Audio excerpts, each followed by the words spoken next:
Hey, welcome to the Self-Publishing Podcast.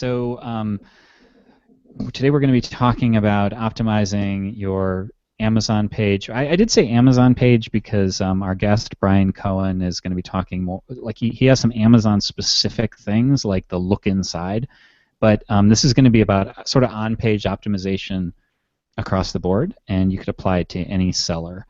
But that's what we're going to be talking about today. Anyway, so we'll wait till Bryan's on.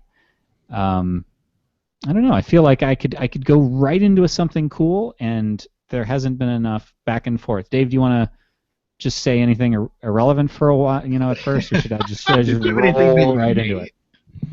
Anything that I hate? Yeah, you could bring hate into this conversation, right? I'm saving that for Better Off Undead, the real show. Yeah. Well, do you want to give a sneak This peek is an on that? appetizer. Do you realize that by the time this episode airs, Better Off Undead may be called Worst Show Ever? No. Well, instead of just being the worst show ever. Right. On Better Off Undead today, I will talk about why you should never do anything nice. All right. There you go. All right. So I'll give my something cool. And Again. This is anybody who's been writing much, who's completed some works will understand this feeling. But I finished a book this week, and that's cool. It's cool for me. It'll be cool for our readers too. It's cool for Sean. Apparently, it's cool for Dave. I mean, it just got a little woohoo there. I'm excited today. I don't know why. I'm just excited. You're just excited. That's unlike you. I I expected you to sit in the corner and say nothing in this episode.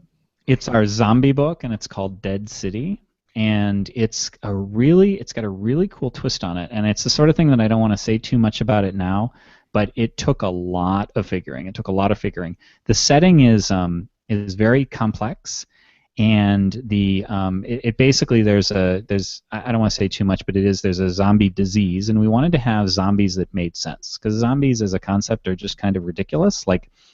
Okay, so it's a corpse that's decaying and bloating with, decomposition gases, and somehow it's going to come and bite you, and then people are actually in the beats, because this is a perfect place It to sounds air a this. lot like Showgirls. In the sentence, in the beats, Sean goes, hey, remember that time that a dog got rabies, and then every other dog got rabies in the world within 3 days, and nobody was left except for a bunch of survivors hanging out in a basement somewhere? What, that never happened?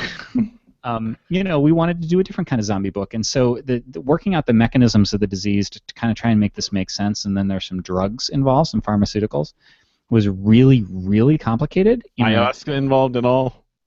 No ayahuasca, but it came What? really satisfying. Ayahuasca Joe does not make an appearance in this book. Really Man. pleased with it. It's a shame. That's my something cool. My something cool is a first draft of our story. I don't know if we say the name yet of it. We should probably wait. No, because I'm not even 100% sure we're going with that name, or are we? I don't know yet. Yeah, So- but it's a very cool concept. Well, you talk, Dave.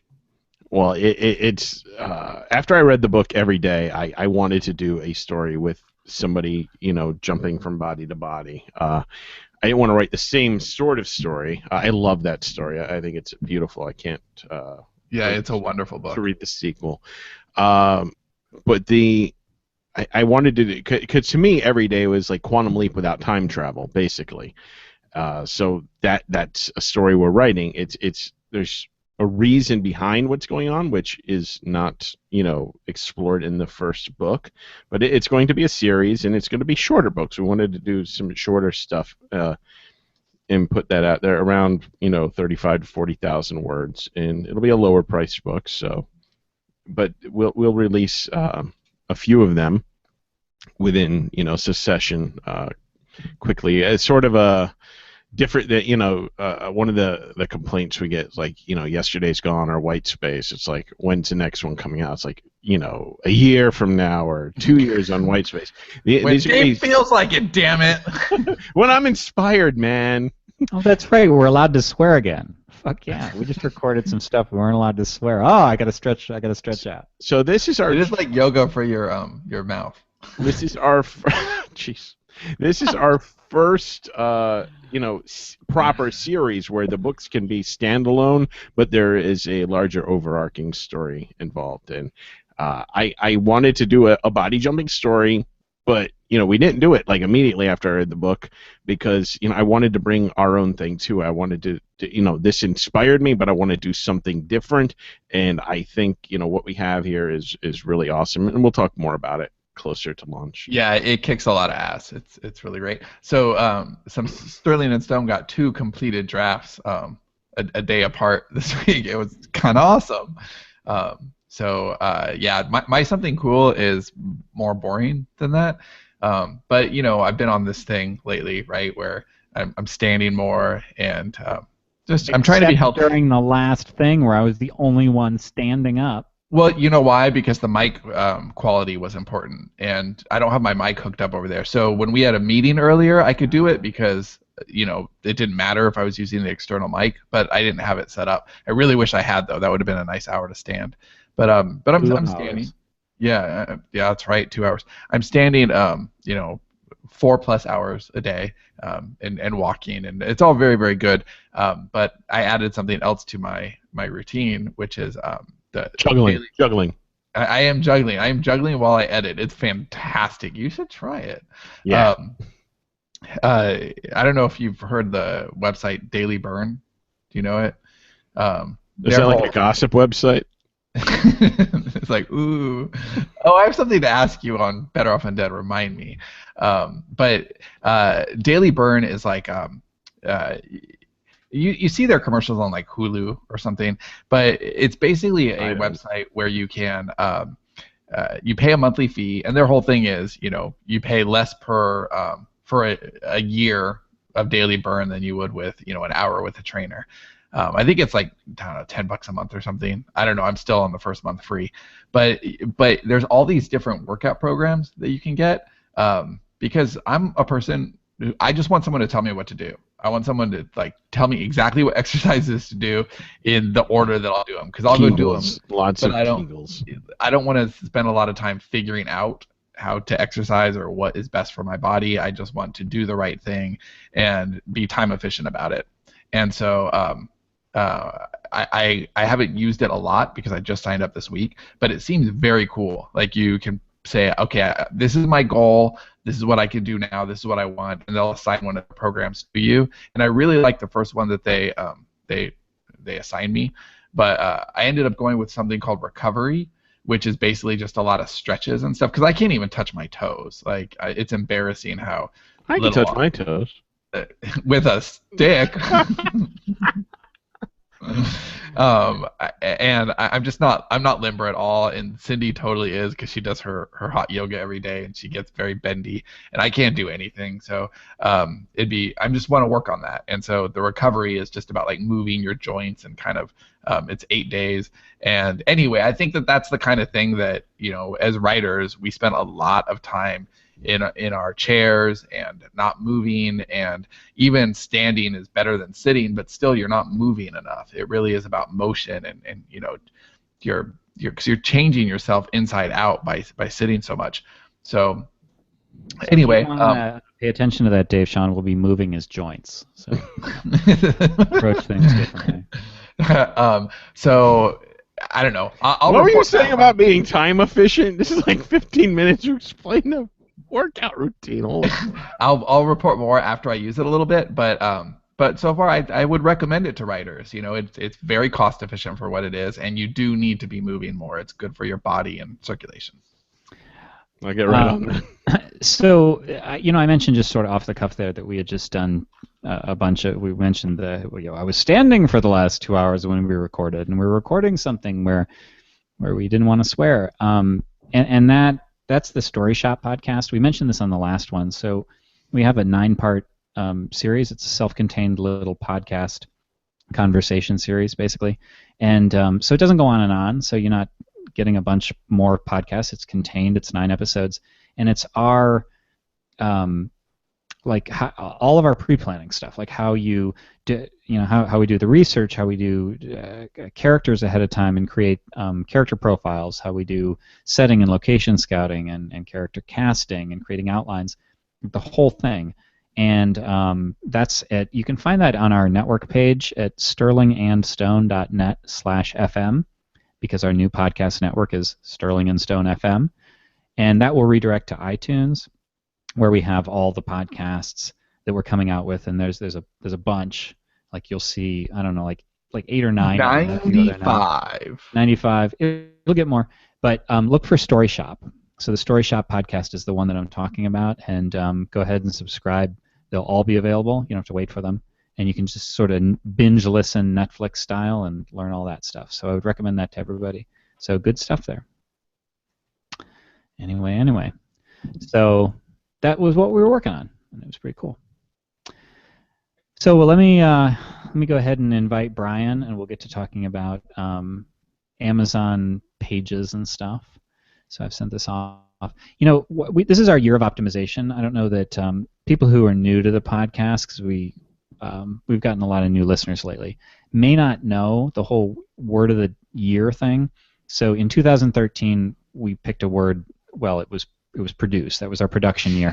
In 2014, we picked a word that we were going to do. The year was going to epitomize that word, and it was iterate. So to repeat, but with slow improvement. So iterative improvement.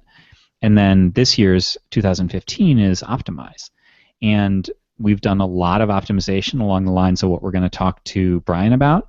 Our largest optimization was covers. We're not talking to Bryan about covers, but also product descriptions that actually fit the products and are attractive, keywords and stuff. And so that's a lot of what Bryan's going to talk about with making the look inside compelling and all that stuff. So that'll be interesting to talk about. But that's where we're going. This is optimization stuff. These are basic conversion elements. So it's one thing to get somebody onto your Amazon page, or really any page, whether it's iTunes, no, Kobo, it doesn't matter. It's that space. But once you get them on the page and they're looking at your book and they're seeing what you have to offer, getting them to actually click buy is a totally different thing, or even click free and get into your funnel. The whole idea is, if your look inside stuff is better, which Bryan can talk to, that's going to convert more readers and hopefully readers into fans. I can talk to that. Oh, look at that! I looked down for a second, and suddenly there's a fourth person on the podcast. Hey, everybody. So welcome, Bryan. Thank you for joining us. Yeah, of course. Thanks for having me. We know you from several places. We know you from the Sell More Books show with our friend Jim Kukral, and Sean and I met you in person in Cleveland at the Author Marketing Live event. What else you got going on? Why don't you tell us what do people want to know?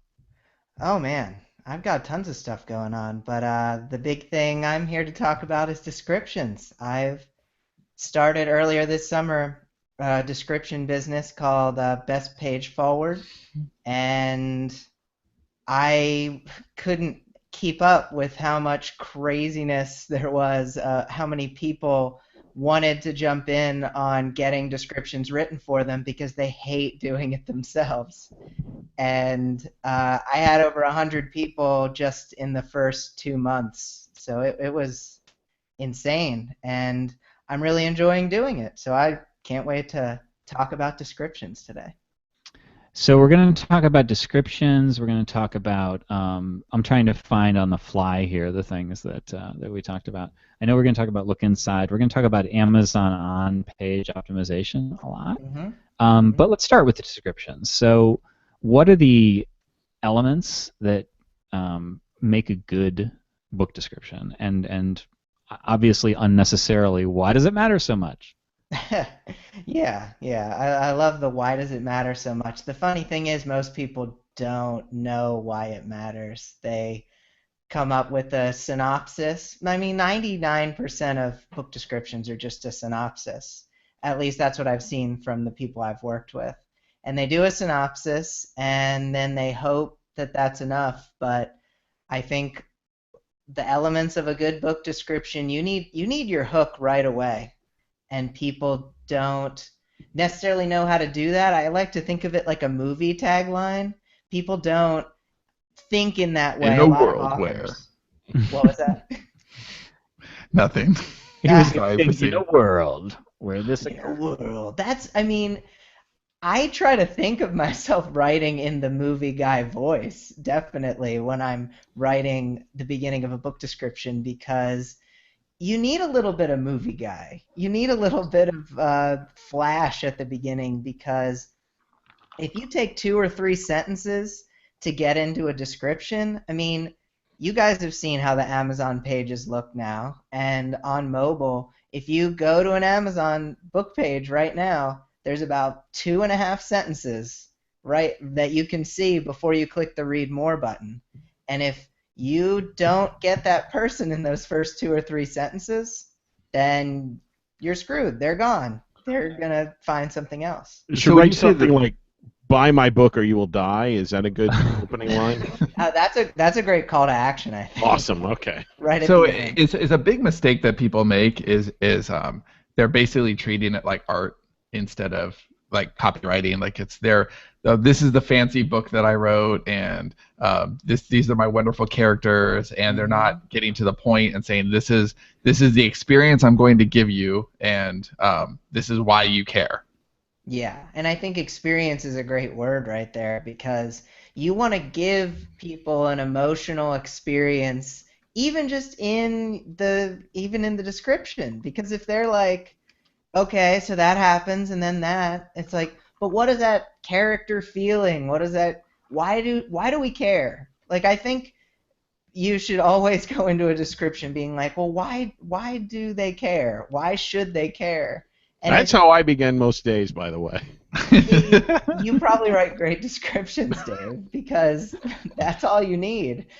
And No, because his conclusion is ultimately you don't. Yeah, I'm actually Yeah. searching. I need someone to write a description for my day to make me care, actually. that's a great idea. I should add to the business for sure. There you go. You get a lot of business from me. Yeah, okay, good. We'll talk. But I think that if I read a description and at the end of it I'm like, so what? Then you've lost me. And I think when you start with the hook, when you have the movie guy tagline, at least at the beginning, I'm willing to give you at least another half a paragraph to rope me in.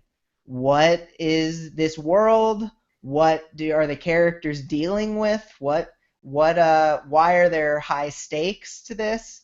And then if you've got me roped in, I'm willing to at least keep listening and all the way through the synopsis. But I don't think it ends with a synopsis. I like to include 2 more elements. One thing that I call the selling paragraph, and then I like to end things with the call to action. And the selling paragraph is your mention the book. This book is a part of a series, or this book is a standalone whatever in this genre. And then I like using some adjectives. It's very copywriting. It's very, I want to use some evocative adjectives. Is this book compelling? Is it disturbing if it's a Dave book? Is it like if I'm want to read a book that's like yours, Dave, I want to know that it's disturbing. I want to know it's disturbing as all the other ones. You will need psychological counseling when you're done reading our books. You should put that at the tag. That should be in the selling paragraph. I gotta will need change everything. psychological counseling. You know what? What you're talking about here is something that we actually haven't talked about a lot on the show, or at all. I don't even think we mentioned it. Is that Amazon did recently? Shocking, right? They recently changed. Well, by recently I mean like it's been a few months. They changed the page, because Amazon is always. First of all, they're always experimenting. Like, that's the positive way to say it. The way it feels a lot of times is like they're always screwing you. But I think experimenting or split testing might be the way that they would see it. More so than Kobo, Nook, or iBooks don't seem to shift nearly as much. And but what Amazon has done is they're really experimental lovers. They squeezed down the description where you really you see very little. And it's like you have to hook them right away because it's this narrower column now. And Rope them in, Johnny. Keep up. Rope them in, and it does. Like, you got to think about you. Sean mentioned this a second ago, but you get people. There's several stages. It's not like, okay, so buy my book as one stage. It's attracting an eye with your cover or a direct link, and then when they're on the page, once they've gotten to the page because they're curious enough, you've got to sell them. Like, you've got to get that conversion.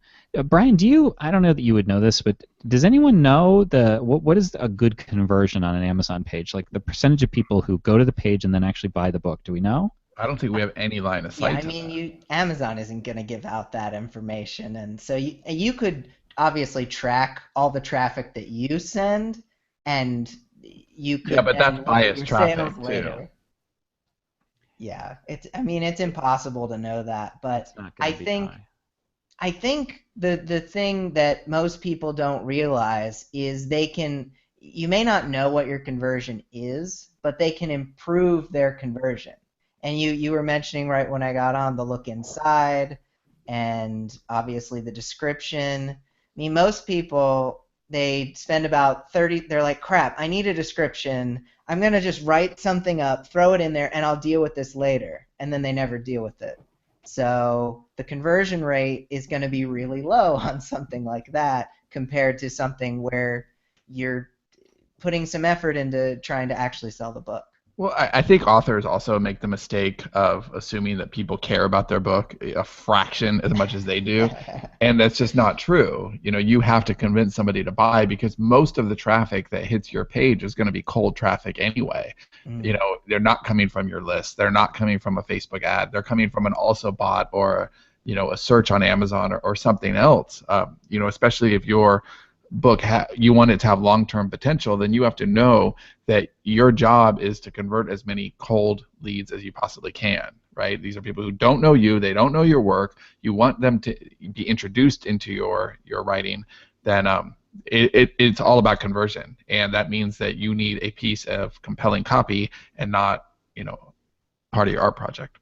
Yeah, and there's a lot of really new, cool marketing stuff out there. I know you guys have had Nick Stevenson and Mark Dawson on, and tons of people are trying out the Facebook ads. Tons of people are doing the reader magnet strategy. But those kind of things can improve conversion, but there's two aspects to it. One, you can always improve how well those methods do. And if you have a compelling piece of copy up there, those kind of things are going to work. And especially on an ad, you need something that actually gets people to click. But the second thing is you could have all these new marketing things and they're not always going to work necessarily. Like Facebook might say, no, we're not going to send links to Amazon anymore. We don't feel like doing that. Or we're not going to let people do mailing lists. And so then a marketing method goes down the drain. But if you work on writing better copy so that every time you put out a description, it's going to convert more cold traffic, you're in a lot better shape. So Yeah, I think that. Go ahead, Dave. well, I have a question. One thing I've always I've been on the fence about. I don't really know what the best practice is. Maybe you can give some advice. When you have a book that's on sale, Mm-hmm. for a limited amount of time, a lot of times I see authors will just, put giant, big, bold type like H1 or H2 or saying, Mm-hmm. books on sale until Wednesday, October 1st or something. And that'll be the first line people see. Now that Amazon's changed things up though, and you might only see one or two lines, does that take away from if the first thing somebody sees is, this giant on sale for a limited amount of time, does that make them not want to click to see what else? I mean, should you hook them first or tell them it's on sale first? I don't know necessarily because we don't know all the Amazon numbers what's going to be always the best thing to do, and you should always experiment with different ways. But I would hook them first for sure. I would hook them with what the heck is this book about and why do I care? And then if you care, the sale means a lot more. And I do have a second point on that. You mentioned the header 2 stuff that used to be orange bold, but now it's just a little bit bigger because Amazon changed that too, Mm. at least on the US store. But they recently made a change to their mobile store. And if you actually look to see what your description looks like, it's a little bit under your cover. It's further down. It's plain text, no matter what formatting you use. It's Mm. plain text. It's scrunched together. So if you have line breaks trying to make something dramatic, it's all scrunched together, and you have to click read more to see it. So really there's formatting stuff you can play with. You can put sales stuff in there, but You got to have words that work, and a lot of people hope that the sale will be listing the sale will be enough, but I do think the hook is the way to go. Now, Sure. what about for a first line, all caps? Since you can't control, the formatting. I see people do this, and we've even done it. Is that bad to do? I mean, I think all caps might work better if your first line is on sale today or something, but you don't want it all caps for a product description or the hook, correct? Yeah, I agree. I still think all caps looks like internet yelling. And if you're internet yelling at people who are cold to your page, then they're just gonna say, "Geez, calm down, lady," and move on. I think. Well, But first I'd yell at them for calling me a lady. yeah, But I see on back of professional book jackets though, they'll have like the subhead basically, in a world where vampires have taken over. That's in all caps, and then there's text, and that's kind of how the professional publishers do it. So are you saying that's not a good idea?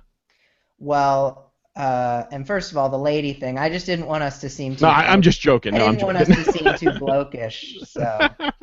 We get that all the time. Oh yeah, I've heard that. So I don't think professional book cover writers are necessarily always very good.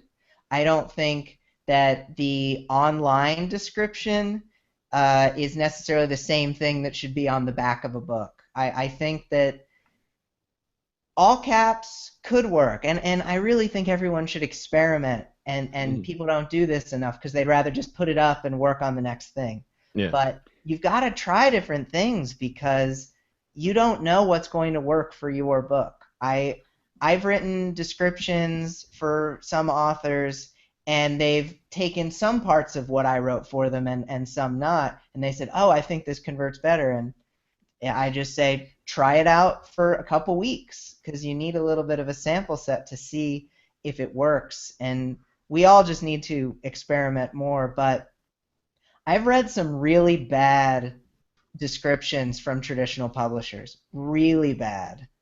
And so I don't think we should hold them up as the benchmark. I think the benchmark should be, hey, this person who's really selling a lot of books, or this person who's really good at writing copy, I'm going to see what they're doing and then steal it. I mean, rip it off, try it out, give your own spin to it, but you've really got to play around with things.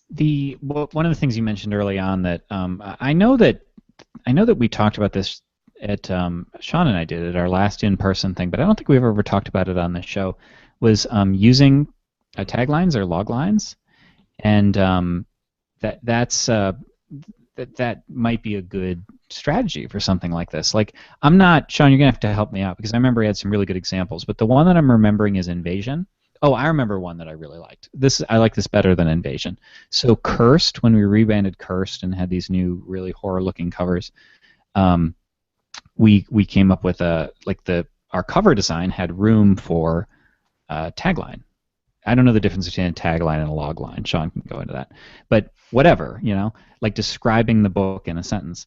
And so we came up with one, and it was "Fear the change, smell the blood," and that kind of I would think that somebody who would be interested in a book like Cursed would kind of perk up. I've also seen that on the medication that people take when the menstrual I cycle was waiting. Oh for man, you Why just did had you to have go do there. that? Where's my we got a 7-second delay going. I was hoping, I heard you start, and I'm like, no, he's Can not. I do it? I'm do pressing that. the desk here, and nothing's Because happening. it's not Better Off Undead or Worst Show Let's ever. talk It about has something some else. sense Let's of talk about something else. decorum. Let's talk about book cover design. Yes. Because I have a real problem with figuring out how to get a good book cover designed, and I've just decided to just end it all. You Okay, should. thanks for listening to the show. There's no hope. Fear the change, smell the blood. It's over. It's done. You're a terrible person. Yeah, I'm What horrible. would you do, Dave, with my dilemma? Well, after I pulled the gun out of my mouth, I would go to our friends at 99designs.com/SPP because there they have professional book cover designers waiting to tackle your project. Whatever your To book tackle is, it. Like yes, just they're gonna beat the tackle shit it. out of it. Yeah, they're gonna whip your cover into shape. You know, Bryan's saying, you want your book to stand out. You need to get their attention. Well, one of the ways is description. Other way is that book cover. If the book cover looks like crap, they're not even going to read the description. They're just going next. That book cover just punches you in the face and drags you to the checkout. Yes, it does. And that's 99 Designs tagline. Like they that's punch you in the face and drag you to the checkout. Yeah. Exactly. And it's so easy to get started, and the process takes just about a week. So it's a no-brainer. If you want a professional book cover, if you want to compete with these other people, then you go to 99designs.com/SPP, and they have designers waiting. They're going to come up with more book covers you can choose from. Fuck it. No, and here's the thing: you don't have anything to lose with 99 Designs. If you don't like it, you don't pay. You'll walk away. That's all there is to it. So start your custom design today at 99designs.com/SPP, and that'll get you the free Power Pack upgrade, valued at $99. Get you more designer time and attention, and you won't have to end your career, which is a good thing. So getting back to the idea of taglines, I'm wondering if that is a good strategy for this sort of abbreviated sales copy thing that Amazon specifically has going on, just to kind of hook people in. Do you remember having that discussion, Sean? And oh yeah, and I definitely think that taglines are worth it. It's shorthand. That's why every movie has a tagline. And with that, a bridge space, it just makes sense to do that. Now, having said that, your tagline has to be good. Despite what Dave just did to ours, that that is a good Invasions is the end is only beginning. Yeah, and I think that your tagline needs to do a lot of heavy lifting. I mean, you only have a sentence there. This is copywriting at its best. And you could practice. I think a really good way to practice this is to try to describe your book, but only can you describe your book on Twitter, right? You've got 140 characters. That's about the length of a tagline. So if you can't effectively articulate your book on Twitter, then you work on that, because you want your tagline to have a lot of curiosity for sure. Curiosity is a huge trigger. You want to kind of explain what kind of experience the reader can expect to have. And a lot of curiosity. And I think that fear the change, smell the blood. Oh my God, Dave, I hate you. I cannot even say that anymore. Just in case anybody was wondering what the little E next to the episode is, now you know. E for extra fun. I think that just stop talking. I think that I think that that's a really effective tagline, because anybody looking for a werewolf or like a changeling story like that, that totally delivers there. But I think the curiosity is also high, and that's what same with the invasion. The end is only beginning. That's kind of a cyclical sentence, and between that and the title, you also want a tagline that works with the title. Cursed works with that. Grandma's apple pie. The end is only beginning. But Invasion, the end is only beginning, I think. And it's the first book in a series too, so it does a lot of double duty there. And a tagline doesn't need to always be just one sentence. It can be a couple of little sentences. I find myself writing a lot of romance descriptions, and that's been fun because I've never written a romance book, but I get to write a lot of taglines for them. And a lot of times I'll do kind of a 3 short sentence structure, like, he was out of luck, she was crying into a bowl of soup, they'll find love together in the grocery aisle. No, I like that one. I'm gonna just go ahead and steal that. Yeah, steal it. That's as good as you're going to get with no. That's going to be Axis of Aaron's new storyline. Yeah, but I mean, it doesn't need to be, a tagline does not need to be grammatically correct. Most movie taglines are not grammatically correct. They can be short, little sentences, and they can even be one word and then a sentence, like fear, period, werewolves, period, apocalypse, period. Can we get away from Doesn't the period stuff? Come on, I mean, I know. Stop it. Okay. But Wait. they don't I just have have to a be. question there. Yeah. Because I see what you're saying, but I question it because with movies, whatever, like no one's looking for proper grammar in a movie trailer, but readers are readers, and they are more in tune to that. And if you have a lot of grammar issues in your product description, they are going to question your work. I think they'll let it go on a tagline. I really do, because a lot of the times I'll only use those in very specific genre fiction, like kind of a werewolf romance or something where people want to know something quick and they're about to buy 6 werewolf romance books.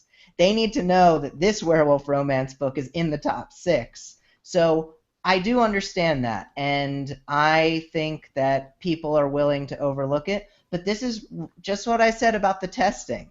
You could try that strategy out, and it could suck conversion-wise. So then you go It's back to apples and oranges, though. You're not saying it ain't no good werewolf romance. Like it's there's a difference between grammatically not like our books don't have every perfect, grammar rule by the Strunk and White, what if my guidelines. werewolf romance is number 7? Does that mean I'm out of luck? you're out. They're only You're by 6. you're out of luck.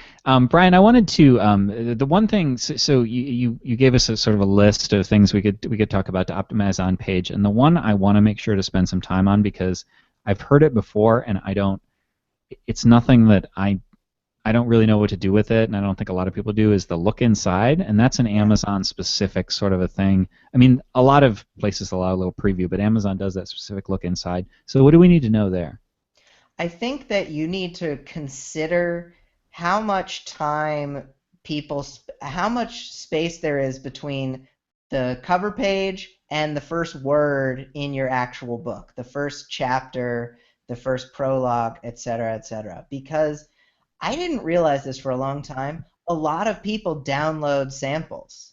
A lot of people will download a sample to their Kindle. They'll download 50 samples, read through them, and then pick some of them to buy. And if you've got in between your cover and the first line of your book, if you have your whole table of contents, a whole big legal paragraph or legal, some people have 3 or 4 paragraphs of legal, copyright info, all this stuff, maybe a CTA for your mailing list, all these 15 things. pages of testimonials for like every single nonfiction book out there. Oh, so I see you've seen those. Yes, I have. If you have that in your book, that could be the entire sample.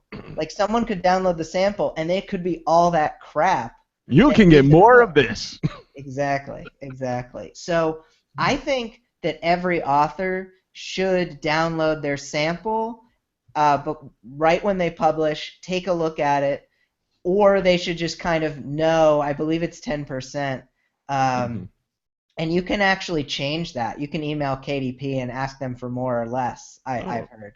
But, Really? No, I did not know that. Yeah, What would be the reason you do that? Just because you wanted to get like a complete good chapter in there or A something lot like of that? people will do it if they have a very short book, like a short story. Yeah. But I think that there could be any number of reasons. Maybe you have a really good hook after chapter 2 or something, and you want to get that to fit in there. But I mean, if you don't have the hook right at the beginning, it's going to be. Well, yeah, I think the longer that they read, though, the longer you have them spellbound, then the more likely they are to buy. So why not give them? I'd give them 30%. Why not? Yeah, no, I think that could be a good strategy for people to use for sure. Or Dave. give them like all but the last chapter. Then they're forced to buy.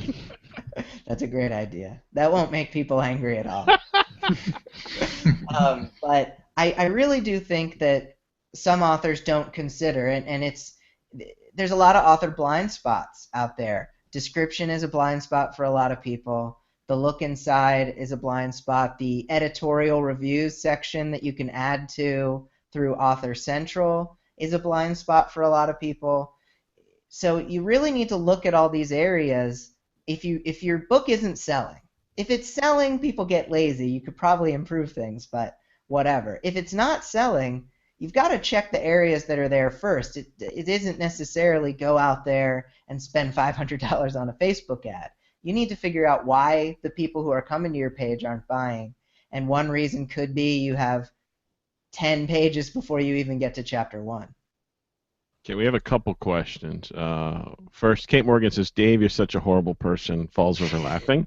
Ryan Attard has a question. Hey, guys, I have a question. If the book blurb and the product description should be different, does that mean I have to put both in the Amazon product page, or maybe just have the product description for the book and then the cover will have the blurb?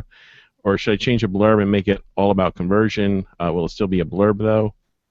Blurb isn't even a product description. Yeah, well, a lot of people call it a Yeah. blurb. But technically, a blurb is like, I want to endorse Dave's book, so I give him a few sentences on why I like. It's more like an endorsement.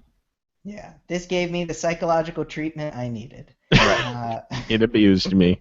It abused me, pulled me into a corner. So I think that what I've been recommending to the people I've been writing descriptions for is, unless you know that your book is going to sell a lot of paperbacks or it's going to be in bookstores, which is about, I guess, 1% of people out there, you don't need to worry about the description on, we'll call it the description online versus the description on the back of your book. The description online can be the exact same as what you've got on the back of your book.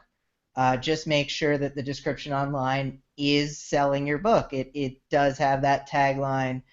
It's getting the hook in the first 3 lines.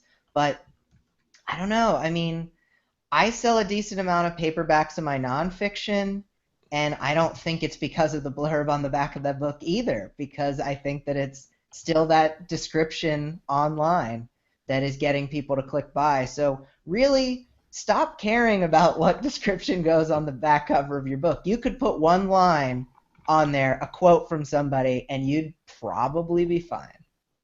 Now, as far as editorial reviews, I don't know. Are you allowed to put like reader reviews if you don't have any actual legitimate like editorial reviews? Can you just put things people have put in your Amazon reviews? I think the rule of thumb usually is if you have maybe this is a place for your blurbs, the actual term of blurb, the endorsements. But if you don't have any of those, I think a good rule of thumb is if this person also posted a review on their blog or also posted a review on a podcast or something, then I Goodreads? think you can quote. What about Goodreads? I think that would count. Goodreads, yeah. I've seen people post Goodreads reviews in their editorial review section. I think it's smart. I've actually heard, and I can't confirm this, but I've heard that BookBub really likes that section, and they like at least looking there to see if there's good things to pull, because now I'm getting blurbs and product descriptions all mixed up. Product descriptions that have a quote from a person tend to sell, I think it was 22% better on BookBub, or at least have a 22% better click-through rate. So if you've got a great quote from somebody, then that's the place to put it. But if you don't have amazing quotes from some New York Times best-selling author, I think Goodreads reviews, reviews from blogs, reviews from podcasts. So here's a hypothetical question. Let's say Stephen King said, you're the future of horror, like Clive Barker. Would you not put that as would you put that as your first line for your product description? Because that's a pretty damn good quote. Or would you still put it second. I think it's just like the sale thing. And maybe you guys might disagree with me, but I think the tagline first, then the quote. And you don't need to be like, #1 New York Times best-selling Stephen King. You could just put Stephen King and be set, because there's a limit of words here. I have a neighbor named Stephen King. I was just going to say that. You just find some other guy.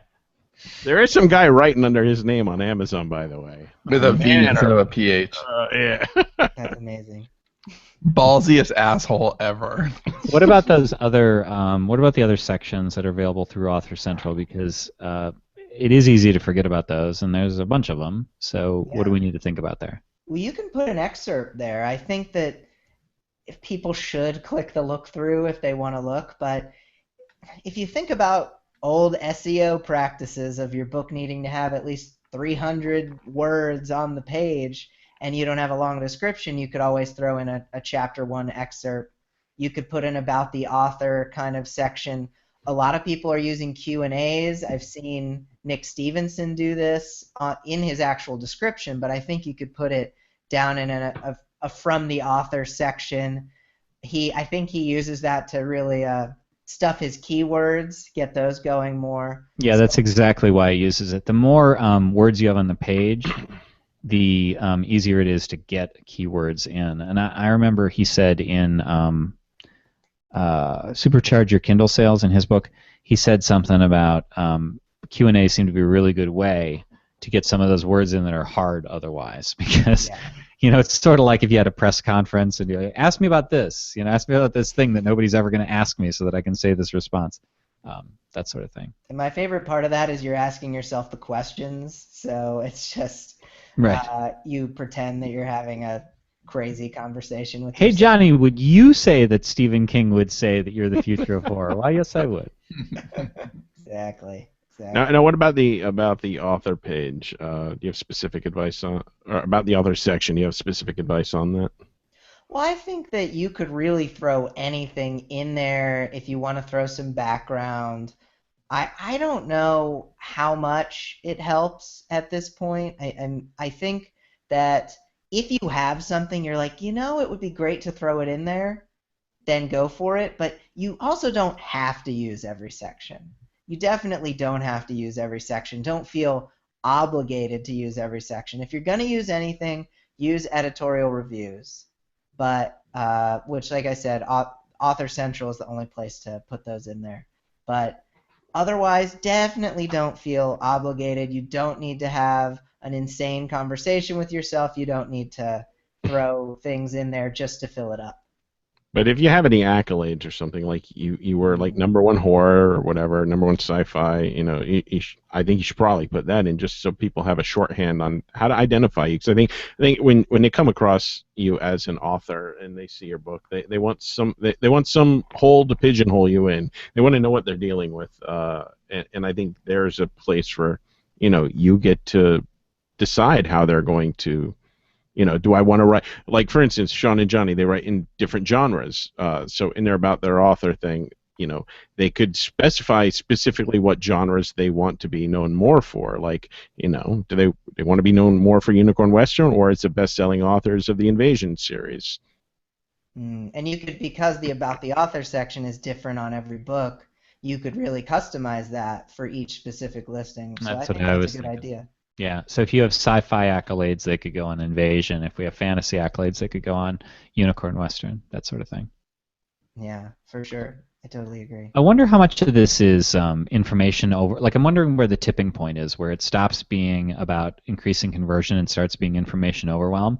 Because and I know that I'm not necessarily my buyer, but if I'm going to buy a book, I look at the cover, I look at the title, I start reading the description, and I want some social proof. Like, I would want to see that there's a high number of reviews or a good review average. And if somebody mentions, New York Times best-selling whatever, like that would influence me. But I'm just wondering if the rest is for SEO purposes, or is somebody reading all of those and is it changing their mind? Yeah, I couldn't tell you for sure, and I do think there comes a point where it might be too much, which is why I don't include an excerpt or something where you've got another 1,500 words on the page.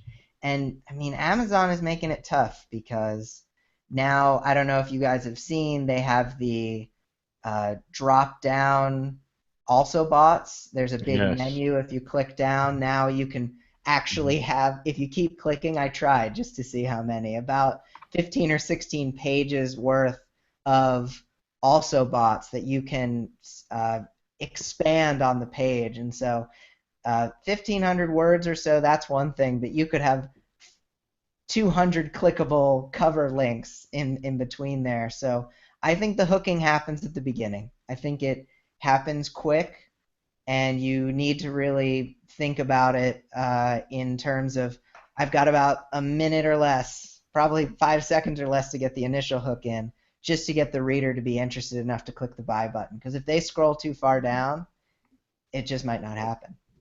Yeah, So I would agree with that. We actually the discussion over whether to put this is on sale.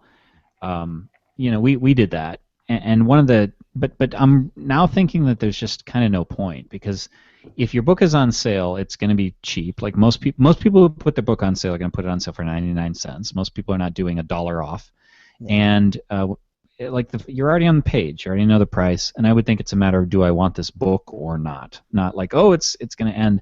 Now, one of the things that we do sometimes is for instance, if we were launching a book two and we got some promotion on a book two, or maybe the other way around. Maybe you get promotion on a book one and you discount book two as well. And so you might say like book two is now available, is available at a discount. That sort of thing I think might be good, but I guess you still need to hook them first. I just wish they gave you more room. Yeah, but you've got to work with what they give you. I mean, I had one author who was trying to get her mailing list conversions up, and she found that the only way to get people, because she had the Nick Stevenson strategy, the ad in the front of the book, to get people to download the second book if they join your email list. If she just left that as it was, she got nothing. But if she made the first thing in her description, go click this bit.ly link to download my starter library. That was the only way she could get people to join her list, but her sales were low. So, I mean, it's kind of tough. You need to decide what is the most important thing here. Is it getting this book downloaded? Is it selling this book? Or is it trying to get someone on a mailing list? Is it trying to get someone to check out book two on sale? So I think that might be technically against terms of service, oh, actually. it's totally against terms Yeah, of service, but people do it, and Amazon doesn't crack down on it yet. yeah, yeah, and I think this is tangential to what we're talking about, but I would just like to raise my hand again to say everybody think cross-platform, at least as a long-term thing, because man, does Amazon! It's like I know that they must want to sell these books, at least as loss leaders, but oh my God, are they trying hard to screw you sometimes? And yet Yeah, people are just bending over backwards to jump into Select, and I think that's a mistake. With who else changes stuff this often?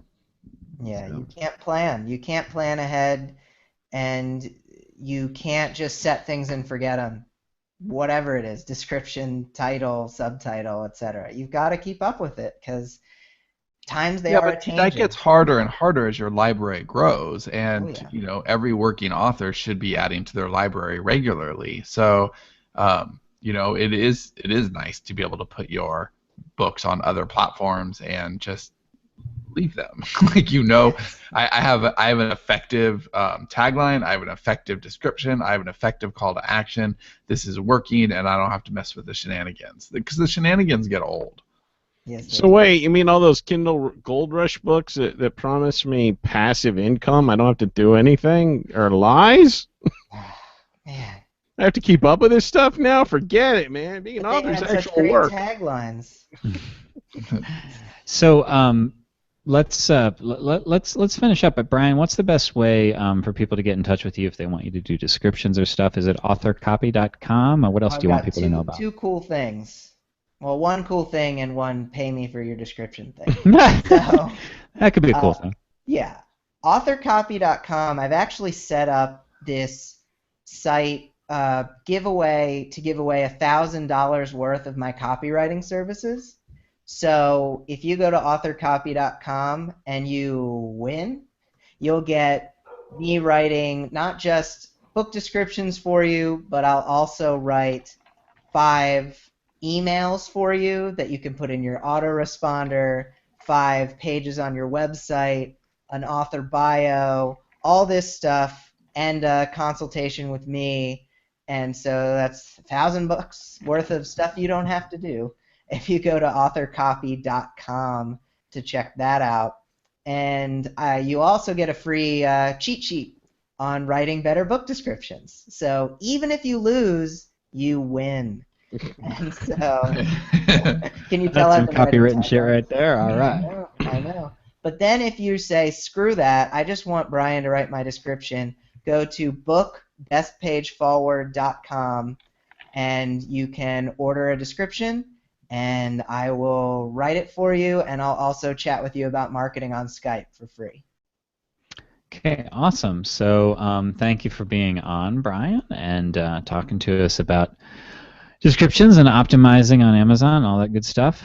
Yeah, it was awesome. I appreciate you guys letting me on. Big time listener. Thank you. Awesome. And just for our perspective, don't forget about the Story Shop podcast that we mentioned, sterlingandstone.net/FM, and look for the Story Shop one. Go ahead and subscribe. And that's it. So we'll see y'all next week. Thanks again to Bryan Cohen for being on. Thanks for listening. Take care. Bye.